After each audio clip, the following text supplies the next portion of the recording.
We're at Swan Lake Nature Sanctuary, which is on the territories of the Lekwungen-speaking peoples, the Songhees and Esquimalt Cosamson group. And we know the Wasanich nations were here as well in ceremony and trade. And the society that exists here to support the operations of this place has been around for 50 years. And it's a 171 acre altogether parcel. It includes some separate parcels. Most people think of the Swan Lake Nature House, and that's mostly what they anchor to, but there's Christmas Hill and there's another parcel over there, and it's all one big operation here where we're conserving nature in the city. So our newest trail counter data that we just got last week, we have about 120,000 users on site each year. Visionary thinkers in the 1960s came together to create this place, and it's predominantly was the district of Saanich's idea, in combination with some higher education groups through Camosun, UVic, as well as nature groups, so Victoria Natural History Society, now Nature Victoria. And these groups all came together and recognized that this area was going to densify.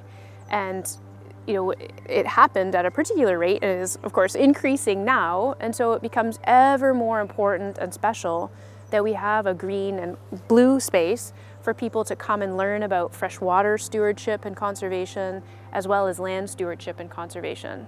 Because I'm sure many people listening have become acquainted with the fact we're quite disconnected from nature, and that has all kinds of detriments. And now, in fact, there's even doctors that are writing what they call park prescriptions, so prescribing people to go out into nature for 20 minutes and just sort of be in nature, because it has so many positive health effects for us to just be near green things.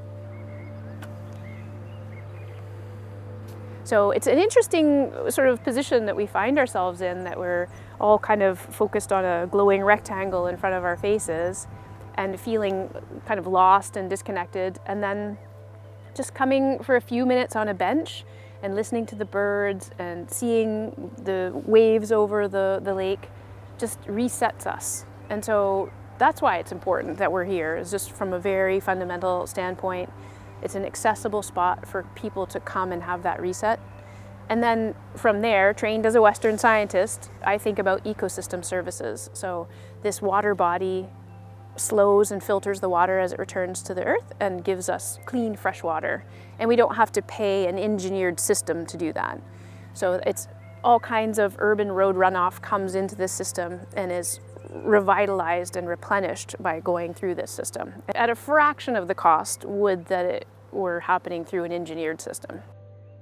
One of the things that is also a bit unique about here, in contrast to other places, is that through the Nature House and the society, this charitable organization that operates this place, there's a kind of a wraparound community that offers so many different entry points for people. So we have in our volunteer group newcomers as well as students. So there's this beautiful intergenerational connection and neurodiverse abilities. Everybody is welcome and everybody participates well and beautifully here, because I think it's such an amazing backdrop and place.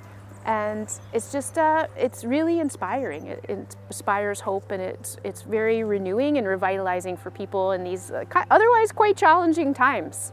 So yeah, just want to welcome everybody to participate here with us, because it's a lovely, lovely place. We're very lucky.